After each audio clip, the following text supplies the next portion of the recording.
Good morning, everyone, and welcome to our last day of SOCAP.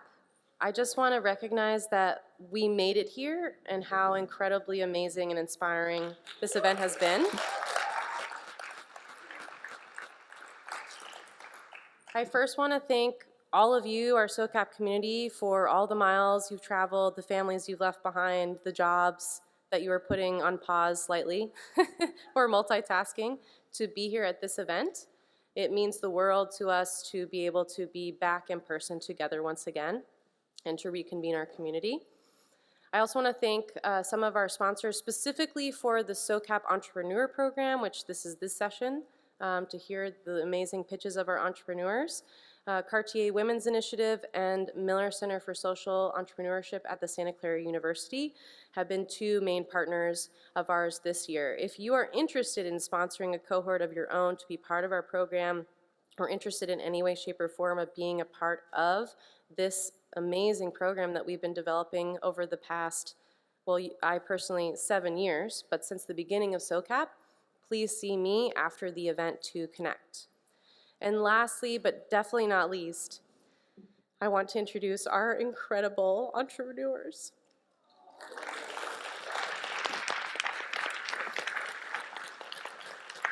This happens every year. I don't know. I was like, this year, we got this, Sarah. You're going to be like really grounded this year. I get very emotional because I am so honored to be able to work with each and every one of you. And it's the last day, so we're saying goodbye. These entrepreneurs represent the best of the best. They all have very unique, scalable, innovative models that you'll hear from today.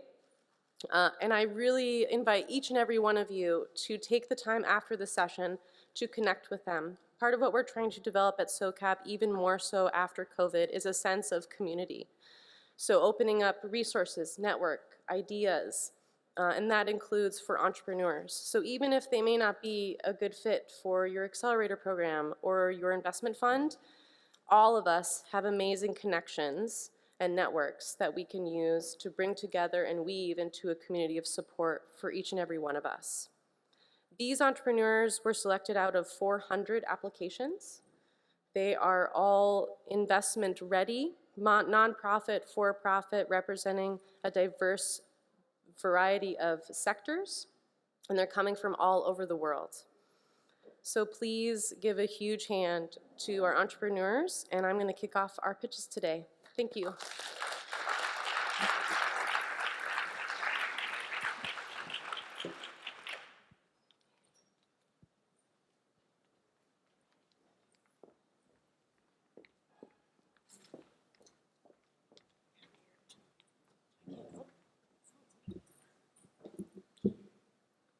Good morning.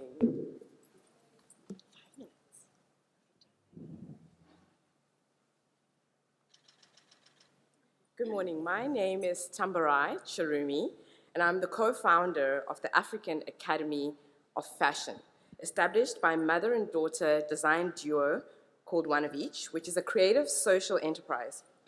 We are based in Cape Town, South Africa, and I'm really proud to be here with all of you today to share our dream, our vision, and our ask for your support. So can you imagine living in a society where youth unemployment is ranked one of the highest in the world at 63.9%? No society can expect to grow or thrive when the vast majority of our young people are out of work. So what is our mission? Our mission and purpose is to focus on practical hands-on training to equip women with the fundamental principles, techniques, and knowledge that will enable them to utilize the skills of constructing garments and fashion accessories. The program that we deliver provides a platform for these young women from underserved communities to acquire skills to increase their employability prospects within the fashion industry. And through innovation, some of them potentially start their own businesses. So what is the problem? Women living in the informal settlements in South Africa face limited opportunities for success. They often are held back from teenage pregnancies, poverty, and a society which is one of the gender-based violence capitals of the world. We truly believe in giving the tools to create their own success to become financially independent. And the problem is that the demand for these skills amongst the youth is growing, and the big question has always been, if we are unable to hire them in our fashion business, then what can we actually do? The solution, what is the solution? The solution is to bridge the gap between the higher education system and the workplace by providing tangible skills that enable the women youth to enter the workforce quickly and help them to get an income, which ultimately leads to some level of financial independence. So while unemployment is really high, it does not necessarily mean that there aren't enough jobs in our society, because South Africa has a growing small business community, and there are just not enough skills, so we're trying to help them with those skills. So you might want to know, how does it actually work and how do we do this?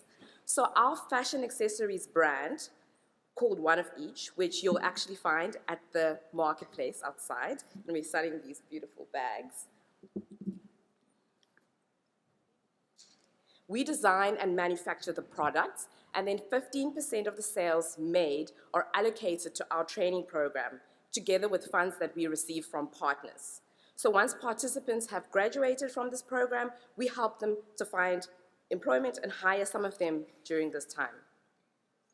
This is our lovely team. These are current partners. And we've trained 300 women and placed 80% of them in jobs. And our ask is for $500,000 in grants and donation to buy materials and resources. Thank you very much.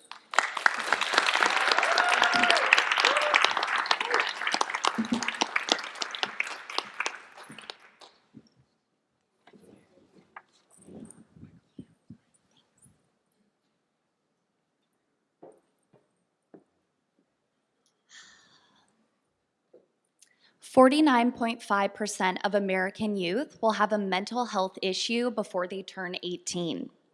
50% of all lifetime cases of mental illness begin by the age of 14, 75% begin by the age of 24.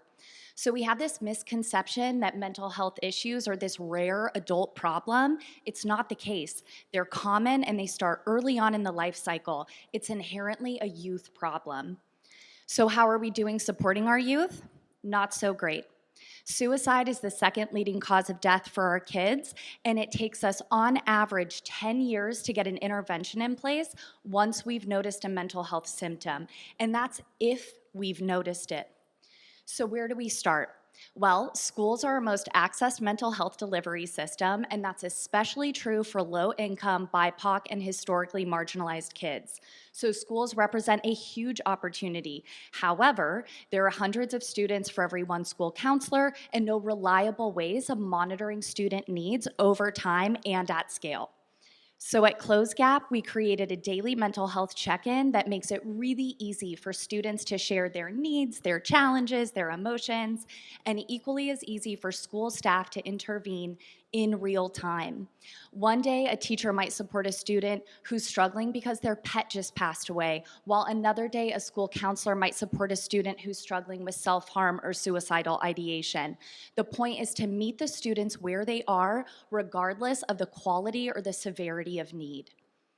So we've reached 200,000 students to date, we've captured 4 million check-ins, and we have a 99% retention rate across our schools.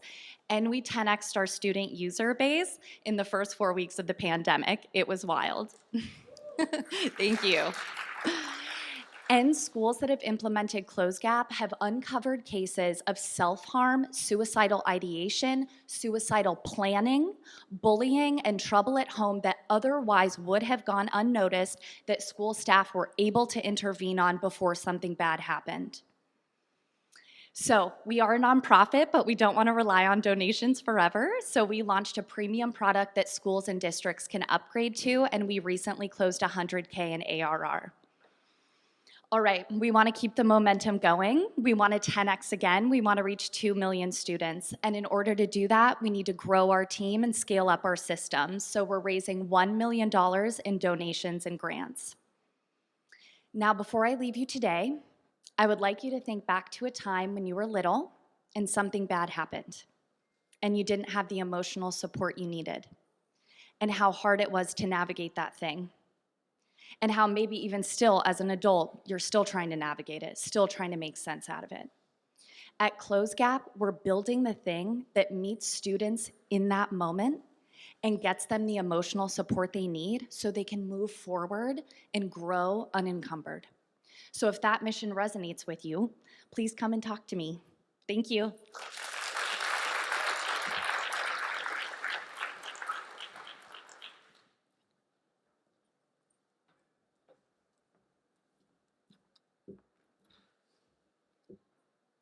Latin American fans, raise your hand. Now imagine improving education outcomes for millions of students in Latin America. Education in Latin America is in crisis. Only half students understand what they read. Only 3 out of 10 will finish high school, and only 1 out of those will actually finish college. But there are solutions out there, and we can help them scale. At Propel, we find education solutions that work, upskill them through digital tools, give them expertise from top talent with McKinsey and Tableau, and build a community of other nonprofits where they can find peers to connect and scale. We find solutions like Wixi, who's helping students in Guatemala learn math via WhatsApp. Wixi works. Students increased their math scores by 60%. Wixi came to Propel and we gave them digital tools, expertise with peers from McKinsey and Blacksif to increase their digital marketing. And she met Ser Maestro, another nonprofit that will help her scale to Peru. After Propel, Wixi is able to grow 20K through a network of 4,000 teachers in Peru that will help her grow 20x. Look at that growth. And we want to do more. Imagine multiplying these impactful solutions across Latin America. This is exactly what we're doing. During the last year, we have worked with 35 organizations from 11 countries that have collectively reached 700,000 students. And our digital accelerator model works. 70% implement digital tools, 50% partner with each other, like Wixi and Ser Maestro, and 30% secure new funding. And we don't want to stop there. I dream to grow in 10x.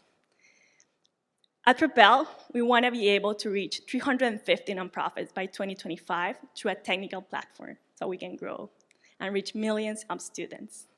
And we need your help to get there. By 2025, we want to be able so our nonprofit model combines earned revenue and grants. So we want to be at 30% earned revenue by 2025, and we're reaching grants so that we can get to 700K. Today we're reaching, and we're asking for next year, 300K in grants so we can develop content, products, and partnerships. And the good news is that we have a pledge for a match. So I want to ask you to help us get there.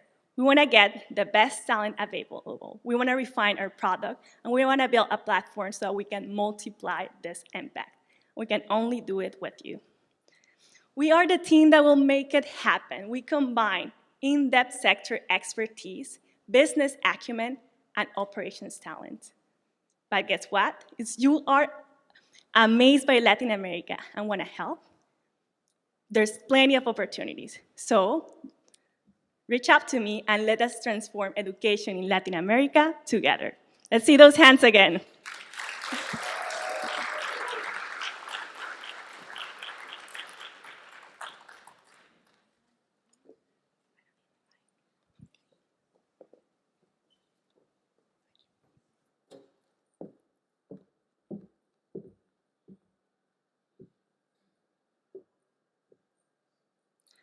Good morning. My name is Avery. I'm the Executive Director of Coverdale, a nonprofit located in Mi'kma'ki, the ancestral and unceded territory of the Mi'kmaq people. We were founded in 1923 with the mission to provide alternatives to incarceration for women and youth who are experiencing addiction, poverty, homelessness, violence, and the criminal justice system. This is Caitlin. I first met Caitlin after she was violently arrested in a public library where she was sleeping. She was sleeping in the library because she had been assaulted in the shelter. After her arrest and incarceration, I watched this beautiful, brilliant, talented young woman cycle in and out of the criminal justice system and homelessness. A traumatic and deeply harmful experience that ultimately led to her death in 2020. Caitlin was trapped in a cycle of jail and homelessness. 86% of women who are in jail are victims of violence. 63% of women experiencing homelessness have interactions with the police. 37% of people who are released to homelessness are likely to reoffend, yet 32% of women who are released from jail are released to homelessness. In addition to the serious harm that this cycle causes women, it comes at a steep cost to taxpayers, at almost $5,000 Canadian per month to incarcerate one woman and $2,000 per month for one shelter bed. In comparison, social housing, for just a fraction of the cost, offers stability, services, support, and healing. That's why we created Caitlin's Place, a supported housing facility for women who are experiencing the criminal justice system and homelessness.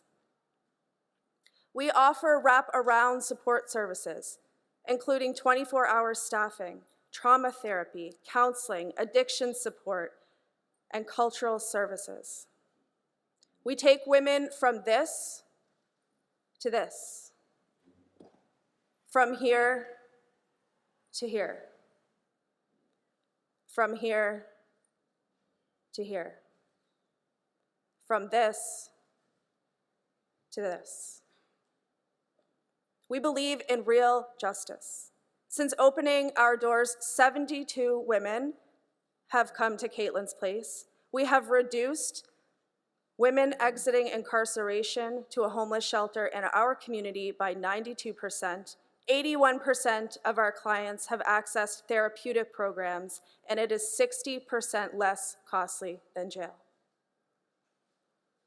We took an initial investment of $750,000 and have demonstrated the benefit and need for this service in our community, which is now permanently funded by our government. Our work is only just beginning. We have perfected the model, and it's time to scale. We need your donations and investments to expand Caitlin's Place so that we can eliminate the homelessness jail cycle for good. Thank you.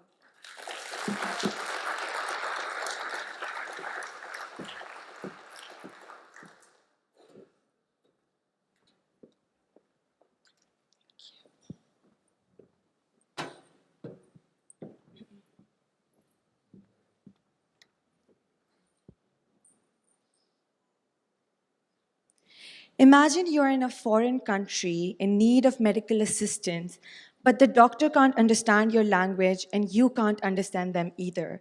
How would you feel?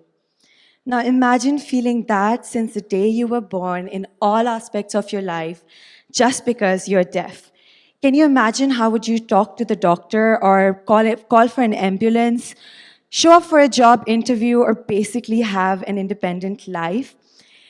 The reason why I think about this so prominently is because I've been raised by two deaf parents who are wonderful in all aspects, but I have seen them struggling in simplest of communication just because of their limitation. Globally, there are 72 million people who are profoundly deaf and only use sign language as a mode of communication. And although the market is valued at $600 million, it still remains unserved. There are solutions in the developed world, but they are very HR reliant, inaccessible, and unaffordable for those in developing countries, including my parents. Which is why, as 19 years old, we decided to start ConnectHear and build a Google Translate for the deaf community, starting with connecting anyone, especially deaf people, to a virtual sign language interpreter on their mobile phones in just one tap. It has actually helped businesses reach out to deaf customers at a cost that is 80% less than what it would cost them to have similar level of service in-house to support the community. And now, to scale it globally, starting from the US, we are supported by NVIDIA and Google, and using the data that we have collected over the last 3 years, we are training a state-of-the-art AI model that will recognize sign language automatically in real time on any device. That means if a deaf person wants to talk to an Uber driver, be a part of a meeting at office, or for my mom to watch dramas on TV, our AI will help getting sign language interpreted automatically without only having to rely on a human interpreter. And through this, we will be able to help out more people in better quality in 1/3 of the cost, and also doubling our profit margins. In this ecosystem of accessible software services by ConnectHear for the deaf community, we have already worked with 100 companies and only in Pakistan generated $63,000 in revenues. And now with our focus in our machine learning, we're hopeful to work with 10,000 companies globally and create an impact in the lives of 10 million deaf people. We are very humbled to have support of 100+ accessibility partners in international organizations who support our cause and back our technology. I have a decade-long experience in sign language and with the community. My business partner, Arham, he's a machine learning expert in our proprietary technology, and I have a wonderful team of individuals who are deaf themselves or belong to deaf families. And together with our focus towards sustainable revenue and ongoing impact for the deaf community, and your support in giving us an equity fund of $1 million, focused towards our tech development and expansion in developing countries, we are hopeful to create an impact in the lives of 10 million deaf people and capture 10% of the hearing disability market just by end of this year. So if you think that you might struggle in a foreign country to talk to a doctor who does not understand your language, and if you feel that you want to create a difference in the lives of deaf people to grow them economically, and if you want to do that with ConnectHear, I'm here today. Please come up and let's talk and let's make it happen. Thank you so much.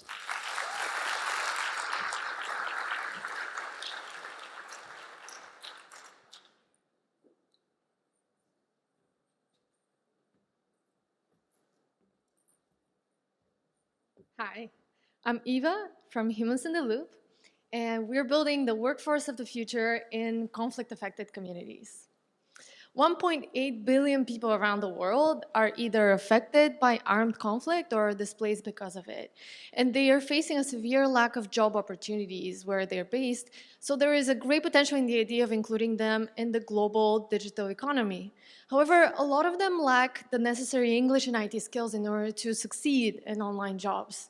So we recognize that there is a clear need for an easy and accessible online job so that they can start earning money online immediately and they can start building up their skills and portfolio.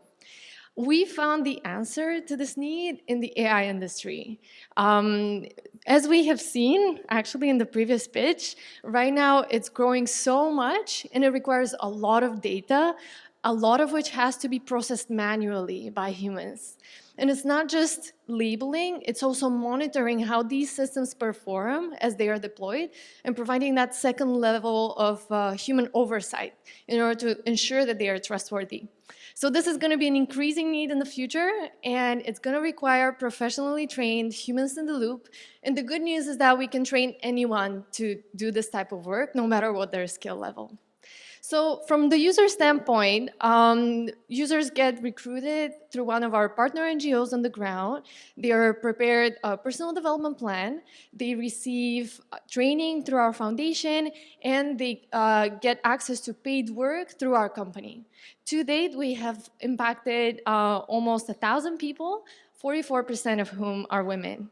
We have a wide-reaching network of nonprofit organizations that we're partnering with on the ground, primarily in the Middle East, in countries like Syria, Iraq, Afghanistan, Lebanon, Yemen, but also now in Eastern Europe, in Ukraine primarily, and in Bulgaria, where we're based.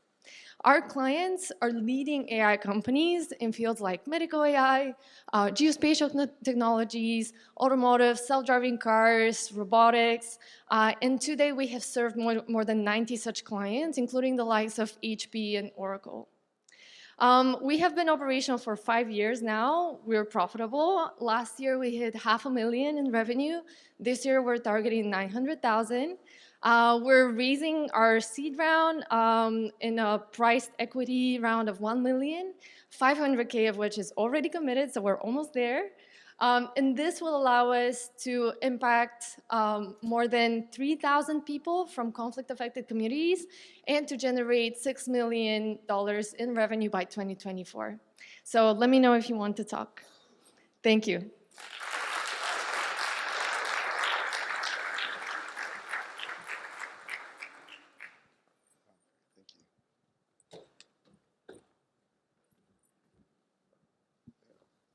Hi, good morning, everyone. Let's see how this works. Oh, great. Hi, everyone. My name is Jukay Hsu. I'm the co-founder and CEO of Pursuit.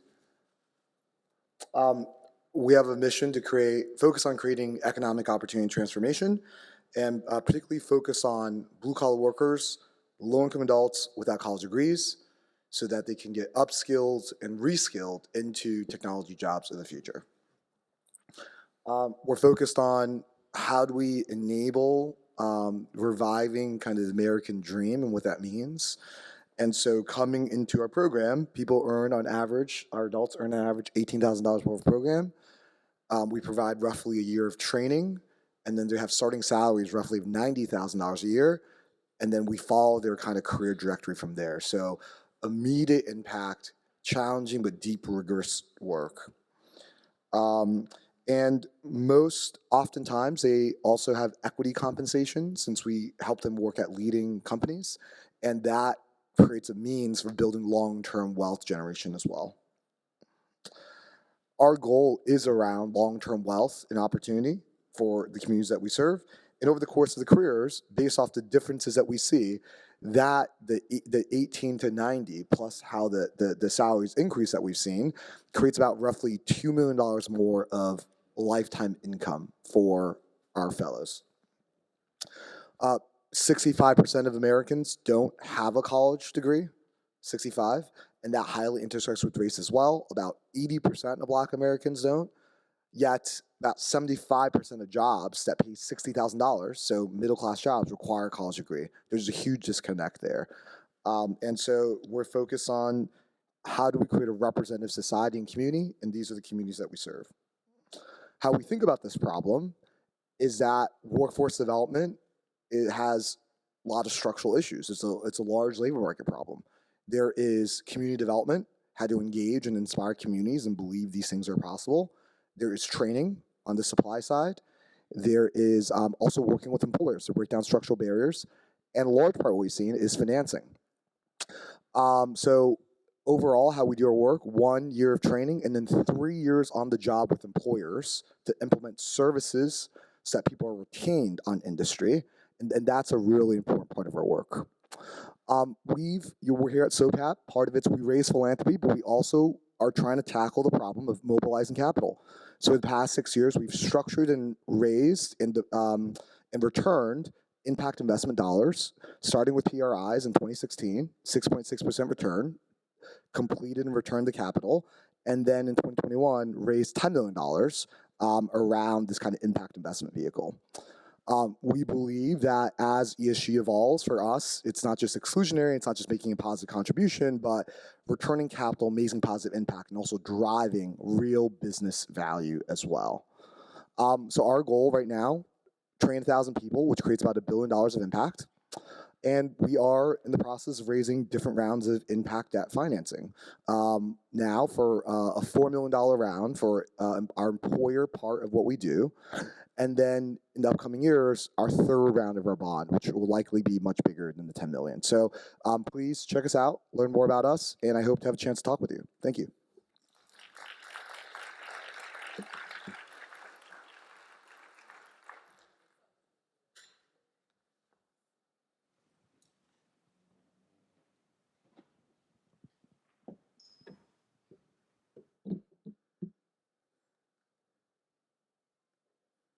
Hi, everybody.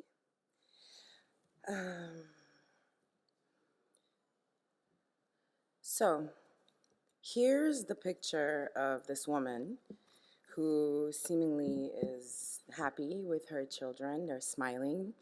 And there's a reason why that's remarkable. This woman is somebody who faces a serious amount of adversity on a day-to-day basis.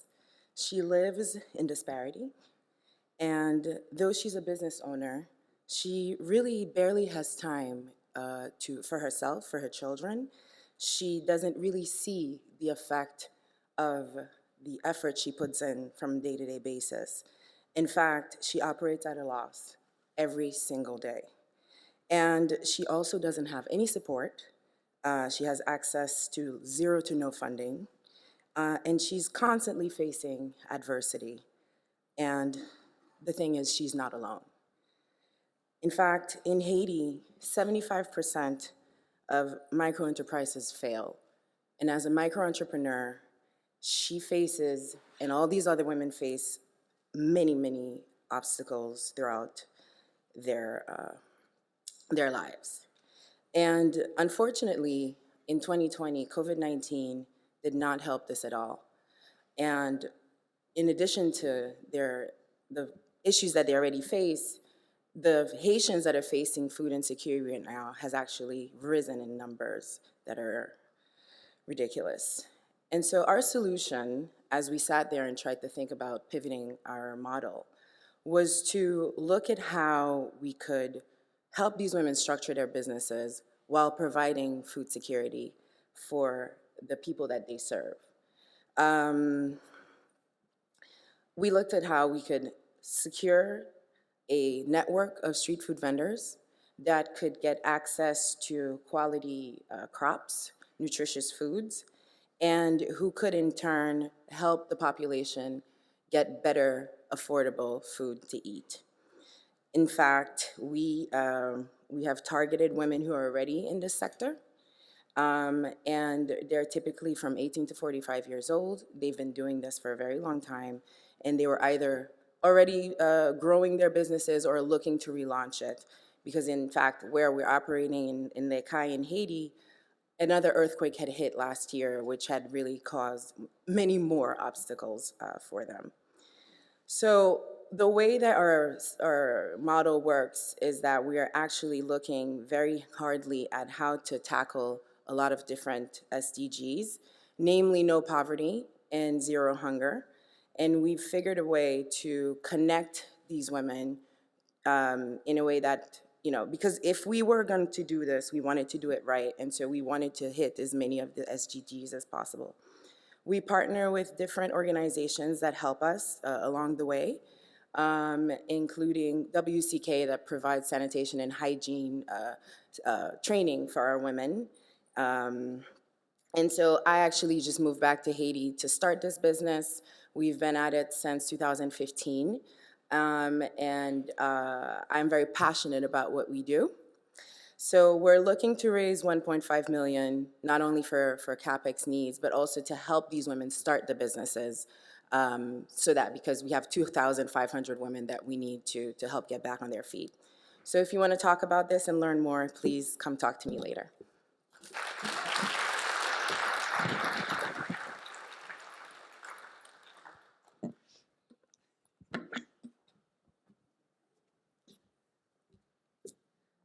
Hello, I'm Nora. I want to start by introducing you to Suad Suad is a 24 Palestinian refugee living in Lebanon. She lives in one of the worst camps in the world. So she graduated college on a full scholarship, right? She got a 3.6 GPA, but she couldn't get a job because it's illegal as a refugee to work in a Lebanese company.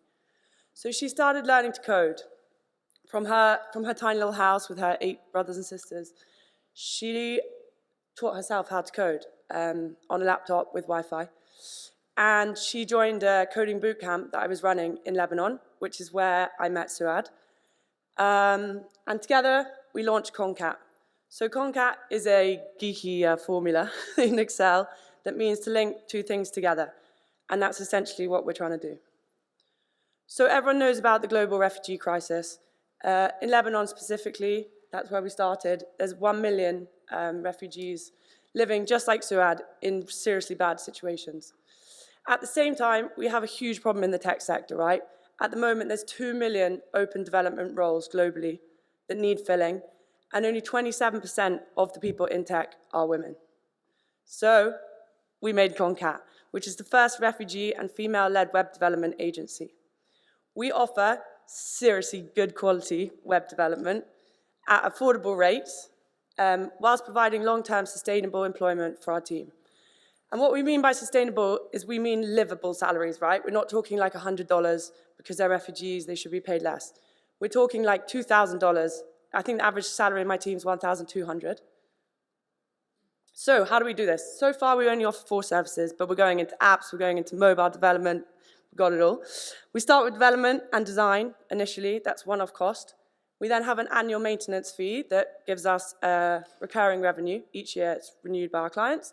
And then we have the 1-hour support packages for changes here and there. So we've worked with 50 clients so far. We just started last year. We've worked across 12 different countries, provided employment to 15 developers so far, and we've made 70K in revenue. It's important to note that we don't train the developers, right? They come to us trained, technically, but we upskill them on this communication.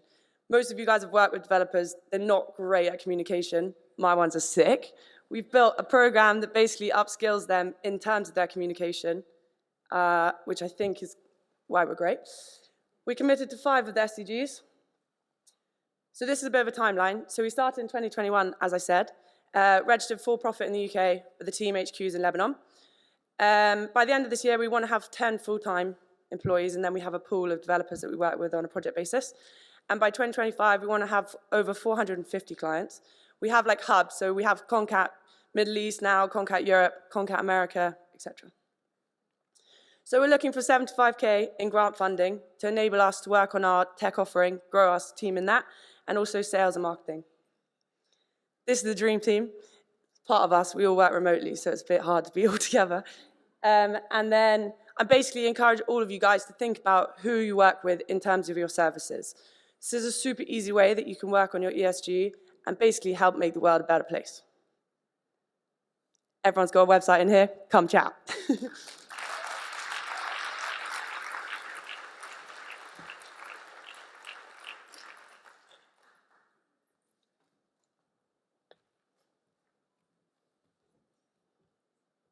Hi.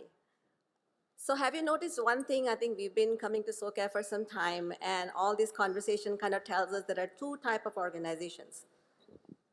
Yes, I think I always need that. Or maybe something here. So there is a type of organizations who are actually working with the stakeholders, just like all my wonderful colleagues over here, either training the farmers for the climate resilience, creating a marketplace for the artisans, or actually helping women or refugees. And there is other type of organizations who are actually funding all those efforts. What is the problem between these 2 type of organizations is that they are sitting in between the money and meaning. One was creating the meaning, and one who's actually bringing the money. Now, actually I heard from Bridget yesterday that there is actually a valley of death in between. And that valley of death is actually a trustable data. That is not a trustable data that kind of bridge these 2 gaps so that what they are actually creating on the ground can be having a data-driven evidences for funders to kind of trust them. So my name is Hetal, and I'm working for Sopact. I'm one of the co-founders, and this is my dream team, very passionate with experienced mentors we have, and we are actually working to fill this gap of trustable data. So what does normally organization need? I think we learned that from all those slides, that they need a very powerful strategy. And oftentimes, organization may not have enough money to kind of hire someone to kind of make this strategy for them, which could cost anywhere from $10,000 to $60,000 we have hired. So we actually have all the components for you to learn that collecting that evidence, that data, the trustable data for you to be investment ready. So strategy is what we build in our application, which is called Sopact Strategy. It takes you in very intuitively and very collaboratively to all the way from what the problem that you're solving, to which activities that you're doing, to the survey questions. What will you will be asking to your stakeholders to learn your outcomes. And the next step is actually creating either a survey and conducting the survey, or actually collecting the data from any of the systems that you're doing. If you're working on diversity, then you may have an HR system. If you're working on one of those farmers, then you may have some application system. Collecting and connecting all that data can be analyzed and actually visualized in one of those platforms where you can continuously see that you are actually making a difference. So we are not selling dreams. We actually are working with 35 customers here. I think we have some of them right here, Miller Center, and I think many of these organizations are using us. And we actually are profitable. We are social enterprise profitable, bootstrap, trying to kind of grow with making the product a lot more simpler so that actually many more people can actually use. And our ask is 1 million right now, I think, to just expedite this effort that we have, and so that we become a vehicle for that valley of death. Thank you.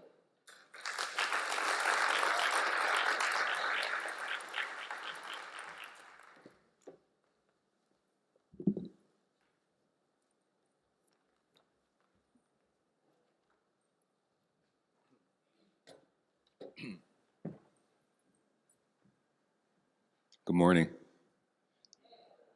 Hey. So it was the summer of 2020, and I woke up to so many missed calls, so many unread text messages. Turn on the news right now. I look. They're sending me pictures. Why are you sending me pictures of Mars? What's going on? Why are you sending me orange skies? Is there a new Total Recall movie coming? No, it was a picture of San Francisco. Wildfires in the western United States have increased in their frequency and severity for the last 100 years. It's a phenomenon known as megafires. Why is this happening? The mismanagement of forests, climate change, the wildland-urban interface. More people are moving into fire-prone areas, and there is an extreme labor shortage in this sector. There is such an extreme labor shortage that in the state of California, they utilize currently incarcerated people as firefighters. While people are incarcerated, they utilize them to go work and fight fires. They put these people in places called fire camps. There are 35 different fire camps within the state of California, which are a cross between fire stations and prisons. Incarcerated people make up 10 to 15% of California's 10 to 15% of California's firefighting force. And the challenge is that once these folks come home, there are limited possibilities and options for them to transition into this work once they come home. These people spend 3 to 5 years doing this work while incarcerated, take the same trainings and classes, get the same lived experience, yet when they come home, they cannot do this work professionally because of their criminal backgrounds. And that's where we come in. The Forestry and Fire Recruitment Program is a nonprofit organization that helps the people currently and formerly incarcerated in California's fire camps transition into gainful employment as firefighters once they come home. If they were good enough to do the work while incarcerated, they should be good enough to do the work once they come home, especially because we have a shortage of firefighters. So FFRP goes out and recruits the folks who have lived experiences doing this work. We give them a 6-month paid training program where they get recertified, we help them with their resumes, and we help them with re-entry supports. We connect them with different fire departments so that they can get gainful employment once they come home. Similar to some other program models that you've seen today, folks doing this work while incarcerated make $1 an hour doing this work. Yet coming home, if they can do this work professionally, they have the opportunity to make a starting wage of over $75,000. FFRP is a social enterprise that meets at a unique intersection of workforce development, criminal justice, and environmental conservation and climate change. Our nonprofit recruits firefighters, trains firefighters, and places them. The for-profit side works with the state of California to get government contracts. We do the forest thinning that no one else wants to do, and we also work as a temporary hiring authority. And this works. We've been doing this work since 2015. Since doing that work, we've helped over 160 formerly incarcerated people transition into family-winning employment as firefighters.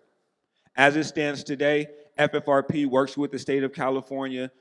We have state contracts for workforce development, fire prevention, and workforce development. Thank you so much for all of your help. Sorry, I'm just really passionate about this work, and thank you. I'm around.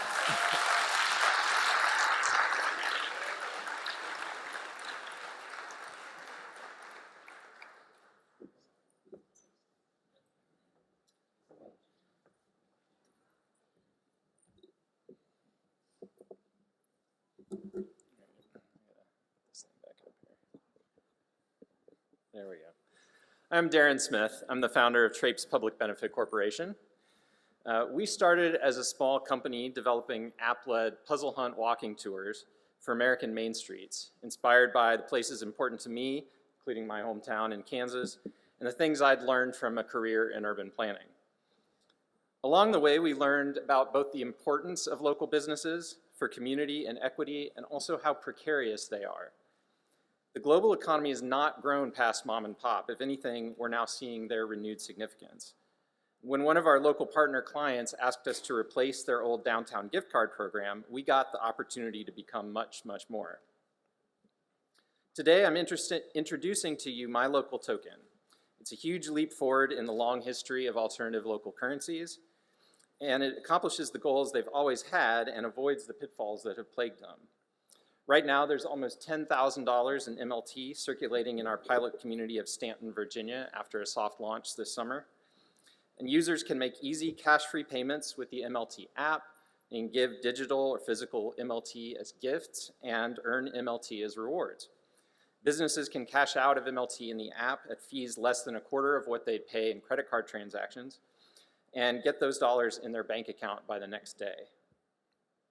As may be apparent, I'm a puzzle nerd, so here's a jigsaw puzzle, a small one, but with outsized impact.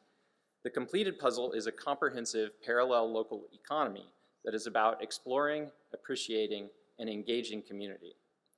Just to highlight a few pieces of this puzzle, you've got the money already being spent at the local level, much of it currently wasted. In the gaming ecosystem piece, it's worth pointing out how Pokemon Go drew people to these sorts of places, but completely missed the opportunity to support the places where people gather to play it. Business partnerships were with Starbucks, not with local enterprise. Our team has the experience and relationships to build trust at the local level, something that others trying to become everyday Main Street payment providers don't have. Finally, the last piece is where you come in, with resources, monetary and otherwise, that can allow us to add features and scale geographically in a short time. But this is also a project with diverse revenue streams, including implementation contracts with local partners, transaction fees that create the right incentives within the economy, and premium features for individual merchants.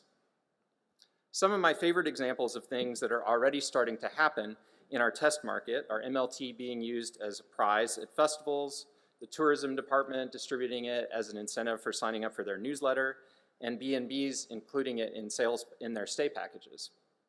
We'll be doing a more formal launch in November, and with a promotional campaign in collaboration with City Tourism, Chamber of Commerce, and the Downtown Development Association. We already have a wait list of communities that are interested in becoming the next MLT locale. Particularly from an impact perspective, our roadmap is where it really gets exciting with the potential for increasing economic opportunity and reducing inequality at the local level. I don't have time to tell you about all the exciting ways in which we plan to incorporate circular economy, monetary theory, and Web3 principles. But in summary, local currency projects get somewhat deservedly a bad rap. But a local currency has never been done like this before, combining a gaming ecosystem along with blockchain and Web3 technology. When you start with a foundation that actually solves problems faced by local businesses and consumers and achieve the buy-in of many segments of the local economy, which we are uniquely positioned to accomplish, you can really start to do some big things. So I'm looking forward to answering any questions that you might have, and if you come by, you can even get one of our little wooden tokens. Thanks.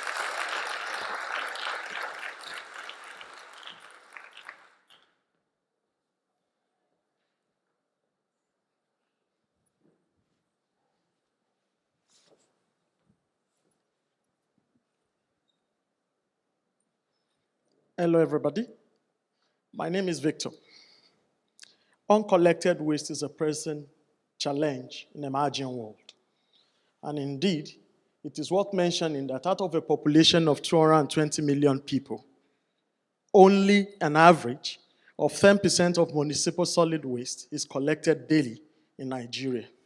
Interestingly, less than 5% of those materials are actually recyclable, which are also collected for recycling. Indiscriminate disposal of waste is therefore answerable for the situation of flooding that you have pervading the urban areas in my country. If you pick up your phone now and you Google Nigeria, the first thing you see is the alarming situation of flooding that had actually pervaded the community. I have a sad story to start with. In 2019, I lost a cousin. His house was actually submerged in flood. This is because recyclable trash had actually piled and blocked the drains. Now, he left a widow who had 2 children to look after.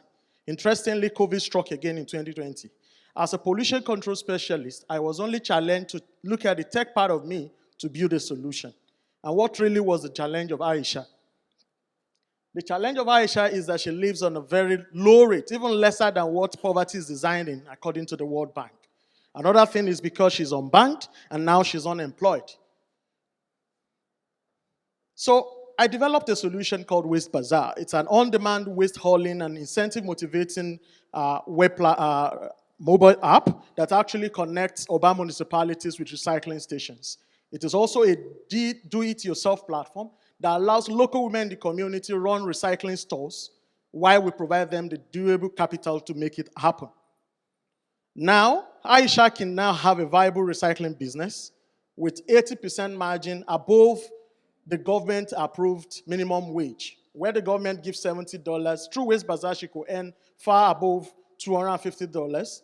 Aside from that, over 500 women across municipal areas in Nigeria, 5 cities, had also been empowered. We've mitigated indiscriminate disposal of waste, and we are directly addressing the Sustainable Development Goals. How do we work? Users, waste haulers, and recyclers can actually download our app on Play Store, and then they get to set up their account themselves. Waste Bazaar connects users to nearest recycling stations, which are majorly women, where they swap their recyclable waste for value. We take 10% commission out of that. We also go further to connect these recycling stations to off-takers who make synthetic fiber, pillow fiber fillings from the plastic waste and other items that are being collected. Waste Bazaar allows a fusion between fintech and cleantech, in that we allow you to convert value that you earn on our app in shopping for groceries, in paying TV bills, and also transferring into your bank account. In just 2 years, we've been able to grow $250 in capital to $125,000, spread across 500 women in 5 cities in Nigeria. And we're doing not just about social impact, but we're also growing revenue. We have over $771,000 in our annual turnover, wherein we've been able to secure 2 major partnerships in Nigeria, while also planting equivalent of 1 million trees, which is equivalent to 24 million carbon emission. We have a young and very resourceful team, I'm a pollution control specialist, and I'm also a back-end developer. And we also have some very beautiful people in our team who are also resourceful. Now, for every $250 we give to a woman, one woman is empowered. She's not only empowered, she's able to recover 2,000 kilograms of plastic waste every month. This means that if you join us support the over 2,300 women we have in our wait list with only $250, you will be going ahead to join us, be the change you want to see in your community. Thank you. It's a pleasure to be here.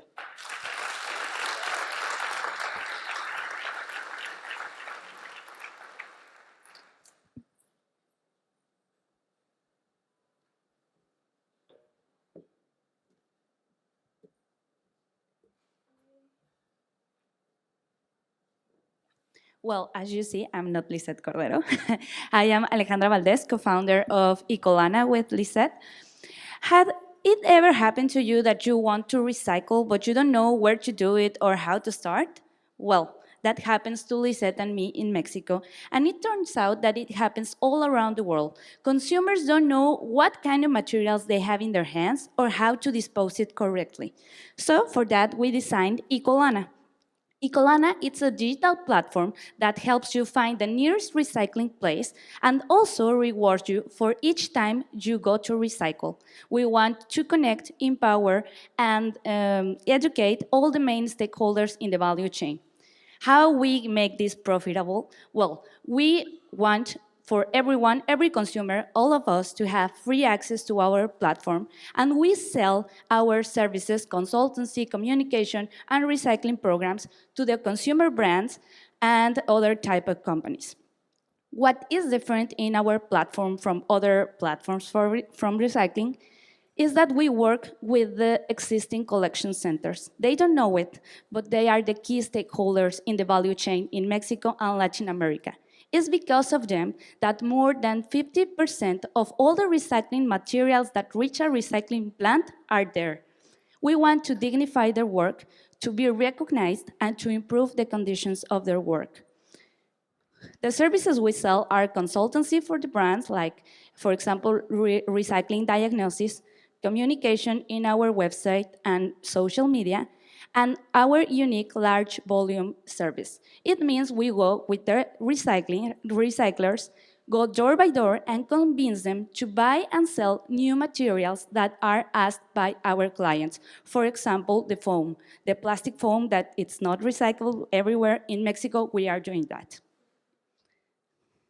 These are one of the companies we work with. We have been working with them for more than 5 years. And in that time, we have reached more than 500,000 people that has been doing a search, a recycling search in our website. We have more than 60,000 downloads of our app. And the users has been scanning the barcode of more than 10,000 products in the app. That means that 10,000 products are now traceable in a complex recycling system as Mexico. We have reached more than 4,000 collection centers. The collection centers I showed you, they are mostly informal, and this is a very huge task. We have recycled more than 4,000 tons that are not in the landfills anymore. We have, in the next 2 years, the aim to expand to Latin America, to Peru and Colombia, mainly because our clients are asking us to go there. We want to recycle more than 12,000 tons and have more than 1 million users. For that, we are searching for a grant or investment of more than $200,000. So if you want to recycle, you want to learn about it, you are, as Lisette or me, and you are very interested, you have to search for our website, download our app, and if you want to help us to keep all that trash all out of the landfills and transform it in new products, search us later. Thank you.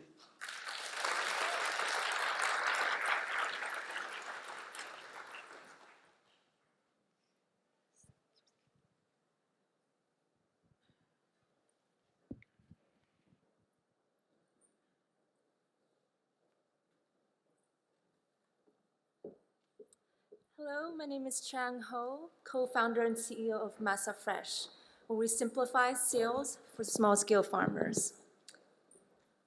And I'd like to start by telling you a story about Vicky, one of the 100 farmers that we currently work with. So she's originally from Mexico. She'd been a farm worker in Oregon for more than 25 years. And just 3 years ago, she started her own farm business. And Vicky takes great pride in offering the best quality produce and also practicing no-till methods to take care of the soil around her. But managing her own farm is no easy task. In fact, she still uses pen and paper. As you can see here, these are actual, invoices that she has. Which is really time-consuming, stressful, and also highly prone to human errors. She's also discouraged by the current farm software solutions out there because they're expensive and complicated to use. And what Masa Fresh offers to her is peace of mind while increasing her sales capacity. So now Vicky has a virtual storefront that her restaurant chefs or wholesale buyers can place an order within a few minutes. She can automatically generate a pick list for her team members to harvest in the field and pack lists to get orders ready all on her cell phone. And all of this is available to Vicky at an affordable $30 a month or $300 a year subscription fee. And Vicky is not alone. There are more than 300 million small-scale farmers just like her across the world, and close to 2 million of them are in the US. And we can capture 8% of that market within the next 5 years at least. And together, our team has over 20 years of combined expertise in e-commerce and market research for the biggest brands in the world. And for our previous direct-to-consumer product, we bootstrapped to $200,000 in sales and 3,000 users within the first 12 months. And we're currently backed by Techstars and Oregon Startup Center. So our pilot for the B2B software starts next month with a focus on 5 farms. And then our beta will launch next year in Q1, converting 100 farms that we already currently work with the direct-to-consumer product. And then we plan to serve more than 3,000 farms by the end of Q4 of next year. So to achieve all of that, we are kicking off our seed round of $1 million in Q1 of 2023. 45% of that will be focused on product and engineering, 40% on sales and marketing, and 15% on administrative legal costs. So if you're excited about bringing Masa Fresh to 300 million farmers just like Vicky, let's connect. Thank you.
According with Podman Institute, by 2050, there will be only enough food to feed half of the world's population.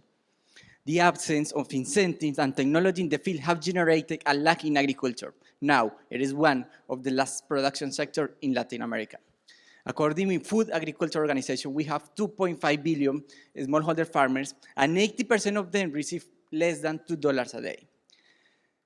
The distribution channel is designed that final consumers and producers don't know each other. For example, when small-scale farmers sell a harvest of 1 hectare of melon, receive $10,000, while the final consumer pay around $42,000 by the same product. It means intermediaries obtain up to 320% of what farmers received. SiembraCo serves as a bridge that connects farmers and customers from planting until delivery.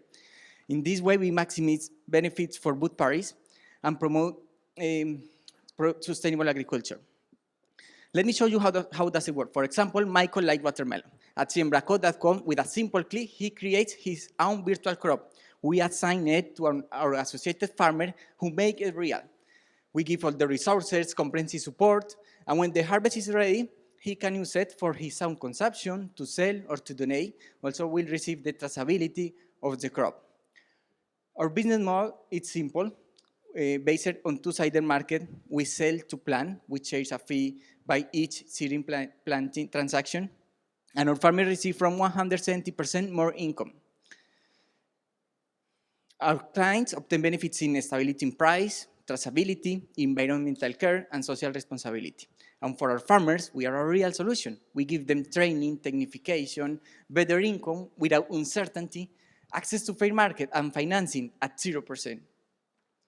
We promote clean and sustainable agriculture using technology to control and monitor the crops remotely. We use multispectral image that allow us to mitigate losses and find opportunities of save water and inputs. In the last 18 months, we have sold $240,000 that correspond like 1 million plants virtually, moved more than 450 tons of food, and we have impacted approximately 350 people. We have a TAM of 3.5 trillion, a SAM of 193 billion, and in the next 10 years, our solution, being scalable, can serve the 1.5% of that corresponds to $3 billion. According to the United Nations, we have 828 million people suffer from hunger, and now you can plan virtually from your cell phone, creating crops that will contribute to yours and world food safety. Thank you for your time. I am Camilo Ramos, CEO of SiembraCo.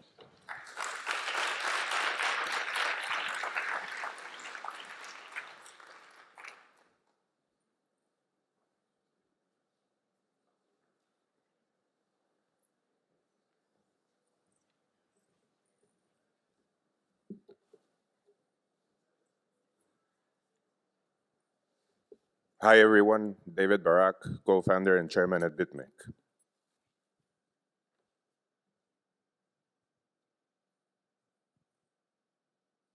The World Health Organization, over half of the world's population does not have access to essential healthcare services. In developing countries, most healthcare facilities and medical personnel are concentrated in wealthy urban areas. This affects primarily the poor and those living in remote rural areas. In urban areas, hospitals are overcrowded, leading to poor patient care and increased costs. Bitmec is a technology company that develops solutions based on the Internet of Things and cloud computing that enable high-quality, sustainable, and scalable primary care in emerging markets. Our innovative telemedicine booth includes medical-grade sensors that measure height, weight, heart rate, and blood oxygen levels. The booth also includes a stethoscope that picks up heart and lung sounds, a blood pressure monitor, as well as high-resolution cameras that allow a complete physical examination to be performed remotely with a near in-person experience. Upon entering the booth, the patient begins a video call with a doctor. The doctor collects the patient's personal information, medical history and symptoms. The doctor enters the diagnosis in Bitmec's electronic medical records platform and can issue digital prescriptions, lab test orders, or refer the patient to a specialist. Bitmec offers the only end-to-end platform-as-a-service solution for decentralized IoT-driven primary care. Through our leading-edge telemedicine infrastructure and our proprietary monitoring and control software, we help healthcare providers, insurance companies, and public health systems expand their reach with high uptime and zero initial investment. The booths can be installed in pharmacies, community centers, and government clinics, especially in communities that lack medical personnel. The booths can also be located in companies that seek to fulfill their occupational health obligations efficiently. Our telemedicine booths and our platform as a service business model are an efficient and scalable solution to the lack of access to healthcare in developing countries. Join us in building a happier and healthier future for all.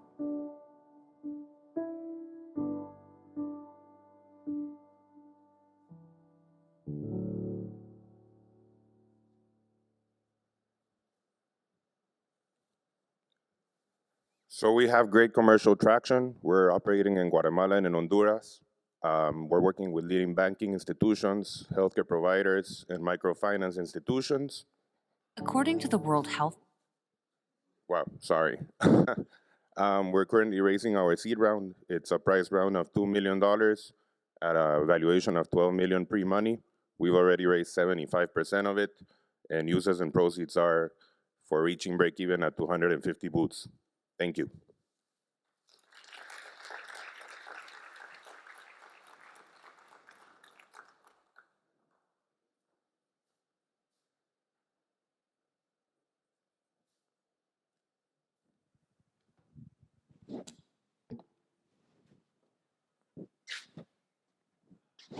Good morning.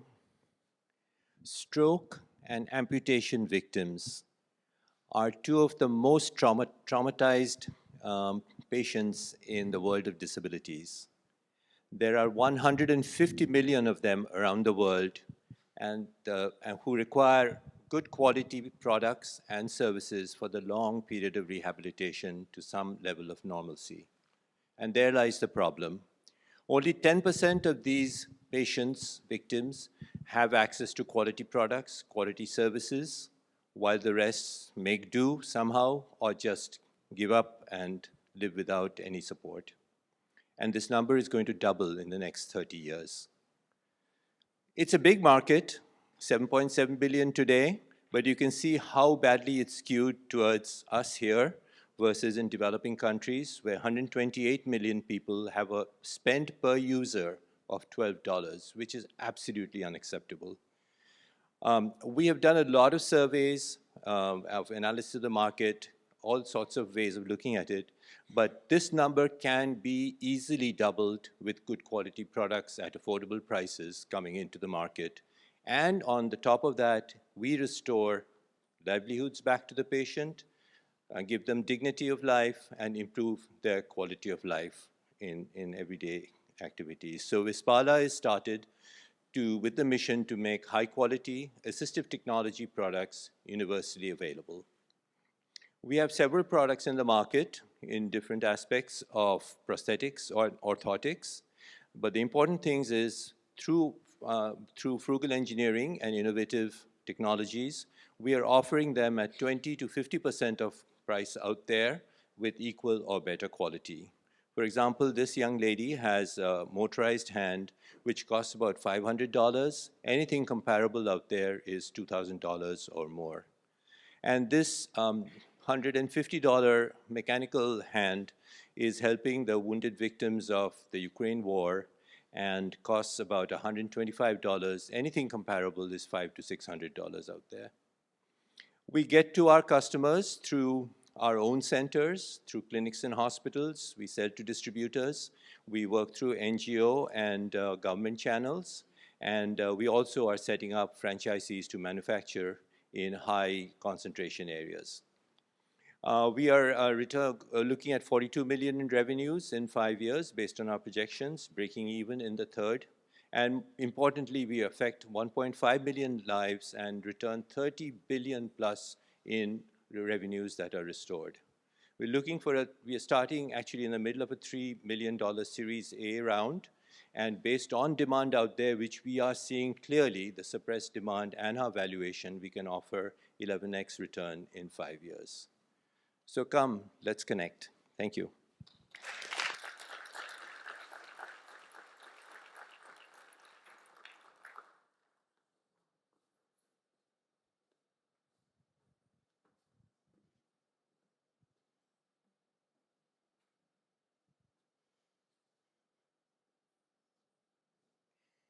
Good morning. I'm Kirsten. 40% of the people in the US struggle to make ends meet. They're juggling housing, jobs, education, nurturing their children, food insecurity, and health, including chronic conditions. The healthcare and social service providers and payers who are helping them are facing pain points in coordinating this care and addressing social determinants of health and drivers of health, as they're now called. Case management tools are not robustly engaging these patients and clients. Meanwhile, there are immense healthcare costs. These are pain points for both the hospitals and the payers. This is where we come in. We've built the Outreach, HIPAA-compliant, highly flexible SaaS platform and app. Our customers are the healthcare social service providers and payers, and then they provide this to their staff and to their patients and clients. This is the market landscape. On the left-hand side, there are many retail apps, and then on the right are the enterprise solutions, EHRs, screening, snapshots, different referral closed systems. But we are different, but we connect with all of them. We are far beyond the current portals, and so for our patients and clients, it empowers families in the palm of their hand with over 100 templates of milestones and linked resources in health and social drivers of health, and they can communicate with their care providers and payers across 100 languages. It's very easy to use. And then for the providers and payers, they can deploy Jumpstarter milestones. Of course, they can, everyone can customize this their own, and all of this provides new data that the providers and payers have never had before about how people are progressing. It seamlessly fits into workflows and EHRs, and we have an awesome team. It's a total addressable market that's huge in healthcare and social services, and our strategy is to build out in these flagship accounts in all of those sectors. We have strong traction. We've already launched in 2 social service agencies and rolling out in a hospital system, having excellent discussions with decision makers in the pipeline. This will lead to growing revenue and profitability, and importantly, impact for millions of families, healthier and thriving, and lower healthcare costs. We're seeking $300,000 in convertible notes, and that will enable us to roll out in our flagship accounts, and then next year, a $2 million round for further scaling. Ask me about the 20% investment tax credit, and please join us. Thank you so much.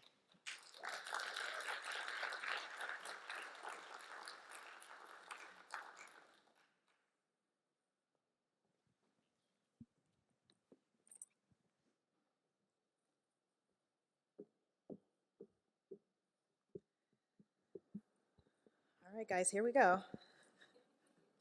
Good morning. My name is Jatisha Madden-Wilson. I go by Jay, and I am the founding president of Melanated Moms. I'm here to change the narrative of what it looks like to create birth equity and improving birthing outcomes for Black women across the world. As a mom, I never thought that anything that I can do would absolutely change the world, especially through my own motherhood. I grew up in Buffalo, New York, thinking that the only option I had was whatever someone else gave me, right? But I learned that through creating community, I actually can empower myself as well as the moms and women and birthing people around me. I had to learn what my own identity was, and through doing that, I found my purpose through this work. So what do we do? So as an organization, Melanated Moms is a community-centered women empowerment organization that really incorporates strategic planning methods that incorporate race, ethnicity, culture, and language in the way that we connect with our moms. Coining ourselves as a mom profit, not a nonprofit, we provide the community with the supports that they need to become better versions of themselves. So we're not allowing our moms to feel helpless or feel that the only way that we can support them is through charity or someone else's definition of who they should be, we're helping them redefine who they are through their own experiences, while also empowering themselves and their children to see that they can build legacy from wherever they are. So the issue that we are often faced with is, what does it look like to support a mom through the birthing process? So here in the US, Black women are literally a part of an epidemic, and we are dying at 4 times the rate of our white counterparts. In the state that I represent, which is New Jersey, Black women are dying at 7 times the rate of our white counterparts, and our children are dying at 3.5% times the rate of our white counterparts. As a mom who is a 4-time survivor of preeclampsia, I understand now how critical it is to make sure that my voice is heard and to teach other moms about their health and how to change what they have access to. Okay. Oh, Lord, sorry. So our traction has been really quick, right? So we started out as a small mommy meetup group, and in the last 5 years, we've grown to have a community of more than 10,000 women worldwide. We saw the biggest growth during the pandemic, where we saw 200% of people literally reaching out to us, asking for resources, asking for workshops, and asking for support.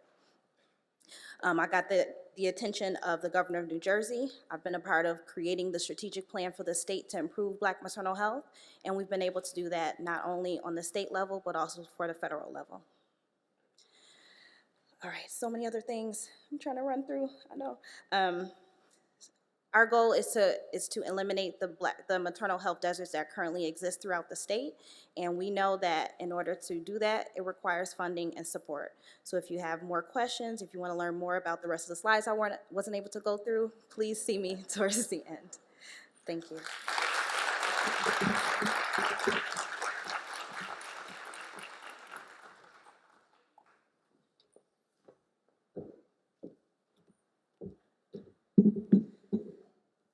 Hey everybody, I'm Katie Solly, and my mission is to make sure that no person remains blind due to treatable disorders of the cornea, which is the front part of the eye. As you can imagine, blindness is devastating for the individual, their family, and for society, and there are more than 30 million people currently suffering from vision loss or impairment due to corneal disorders. Fortunately, 95% of corneal blindness is either preventable or treatable through a corneal transplant, and a new type of corneal transplant called DMEC has revolutionized the treatment of certain corneal disorders through the transplantation of an incredibly thin graft, only a third of the diameter of a human hair, that is prepared and provided by eye banks. This procedure has seen amazing success rates of 99% and vision back in less than 2 weeks. However, preparing this very thin graft from a donor cornea with manual, non-specific tools is incredibly challenging. Through interviews with over 350 stakeholders, we found that the current technique can take up to 6 months to learn, up to an hour to perform, and can still fail up to 15% of the time. And so we created DesaPrep, a novel single-use DMEC preparation device that can enable eye banks to prepare transplant-quality grafts with just 2 weeks of training, with 3 times the efficiency and 2 times the success in the most difficult of cases. This product is, after years of development and several published studies validating this technology, we are very excited to announce for the very first time that DesaPrep is actively being used in eye banks to prepare corneal grafts for clinical use. And while DMEC can address 20% of those 30 million individuals currently waiting for a corneal transplant, we found that our core technology can help ophthalmologists prepare or perform another type of corneal transplant that can restore vision in an additional 70% of patients. And so we've already started adapting our technology into this new product called DesaCleave and have demonstrated proof of concept. Collectively, these 2 products can enable access to, and improve outcomes of corneal transplants for 90% of those in need. And so Idea Medical will continue to initiate and grow sales in the United States and Europe in order to enable access and affordability in low and middle income countries. We have existing relationships with 2 of the largest high-volume eye care systems in India, and we'll partner with them for training, implementation, and expansion. Our mission-driven team has expertise in engineering, ophthalmology, and eye banking, and most importantly, we have experience creating and translating impactful products. We've been completely bootstrapped to date with more than $1.4 million in non-dilutive funding, and ultimately, we hope to make Idea Medical a pioneer in the corneal transplant industry with both financial and impact outcomes to match. And so we are seeking catalytic capital to advance development and enable access and affordability in low and middle income countries. Thank you.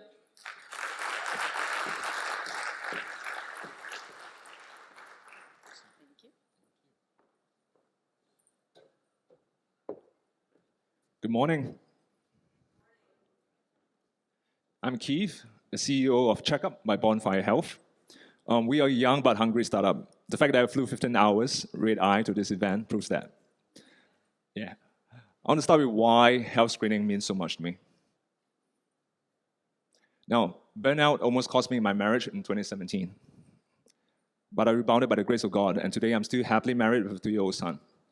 My health issues could be prevented, and I never want my son to go through what I did. Hence, I'll do everything in my power for our current and future generations so our children live fuller lives than us. And we made some impact in a short time. This year, we showed signs we can scale with new partnerships that will reach 1 million patients. Now, the workplace wellness market is growing fast, and it's expected to double to the size of the CRM market. We believe systemic health screening and triage is strategic in capturing this value and returning value to society. We also believe that the answer to delivering systemic impact is through AI. So we develop a way for vulnerable workers to do a basic health checkup in just seconds. So here's how it works. First, scan your face with a camera and get your vitals. Second, get automatically triaged to personalized health suggestions. And third, track your health progress over time. We are highly accurate, evidence-based, compliant, and robust. This is our initial customer segment. And this is how we're going to win the market. We are 50% cheaper, 2 times faster, and integrates with providers in minutes. Making money from annual platform fees and screening packages that are value-based and scalable. And we're going to scale by working with health providers, giving us access to millions of workers. This is our journey to our crazy vision. First, we're going to collect and exchange health data anonymously at scale, and then use those insights to provide universal health coverage and develop smart sensors.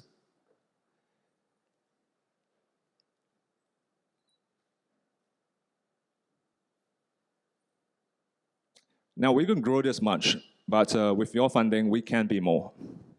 This is our investment ask and allocation. To summarize, here's why you should invest in us. I'm just going to leave my V card here if you can't meet me. Otherwise, I'll see you around. Thank you.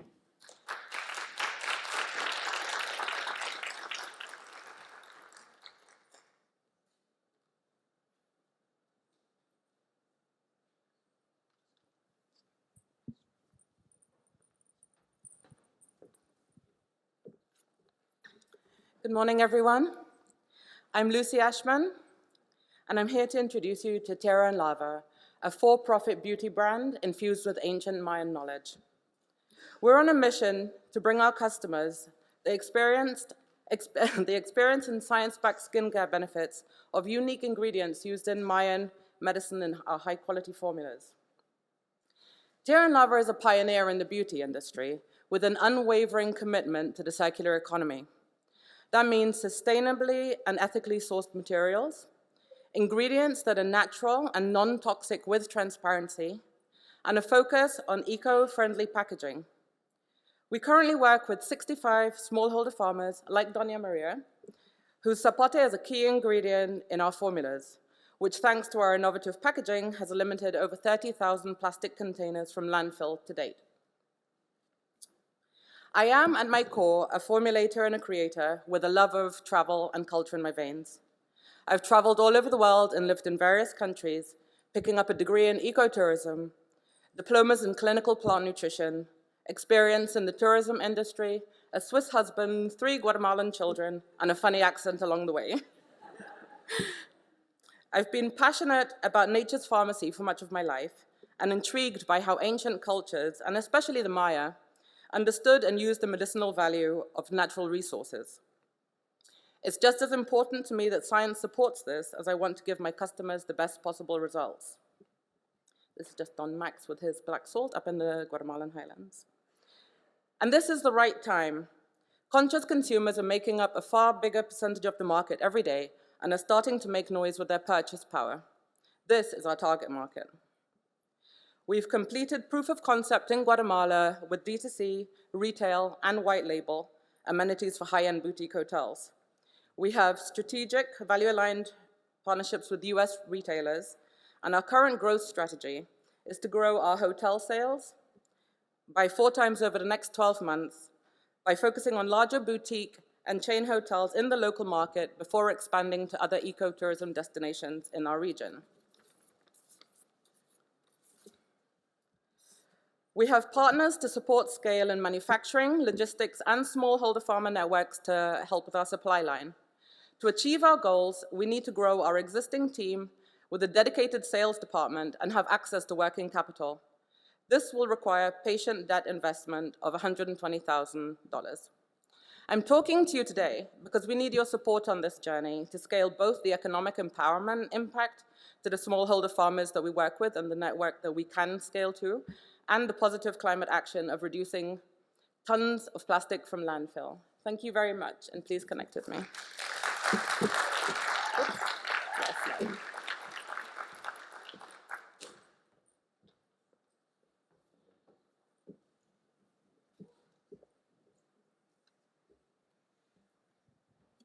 Hola, I'm Maria Burgos, founder of Trendy Seconds, the online platform that's making the sustainable fashion journey simple. Guys, I believe this pandemic is a great moment for all of us to hit the reset button and reassess a lot of our behaviors. This makes no sense. Did you know, for example, that it takes 700 gallons of water to make one t-shirt, which is, by the way, what we drink during 3.5 years of our life? And we are only using that t-shirt or any garment 7 times on average before we get rid of them. Consumers are beginning to understand the impact of their choices, and they want to make more sustainable ones for their wardrobes. The problem is that almost half of the shoppers don't take action because it's too inconvenient. So they get overwhelmed and just look away and make the convenient thing. I know this because I used to be one of them. And this is why I created Trendy Seconds, a website that's providing a highly curated experience to help women through their sustainable fashion journey. This means that we help them choose better clothes, use them for longer, and repurpose them at the end of their life. On our website, you'll find hundreds of items curated from across dozens of pre-vetted merchants of secondhand and new sustainable clothes. We offer a clothing care section with services like clothing alterations and repair, and by the end of life, we offer a repurpose zone to help consumers keep their unwanted garments out of landfill. After our soft launch in November, we've gotten over 12,000 users and 50 commercial partners. And the only Instagram campaign that we did with an influencer was so successful that we tripled our audience in just 3 days. This market is booming and expected to triple by 2025. And our business model currently is commission-based. We negotiate with vendors a percentage of the transaction. We don't handle inventory or logistics, and the service is completely free for the users. We understand that sustainability is a full journey, which is why we're not only selling sustainable products, but we are offering our customers value throughout the life cycle of their clothes, and that is our difference. I bootstrapped my way here, but now I need your help to keep moving forward, which is why I'm kicking off our seed round of $750,000 for a year and a half of runway that will help me increase marketing and tech capabilities so I can set strong foundation and double down growth in the future. If you want to learn more, please come and reach me. Thank you.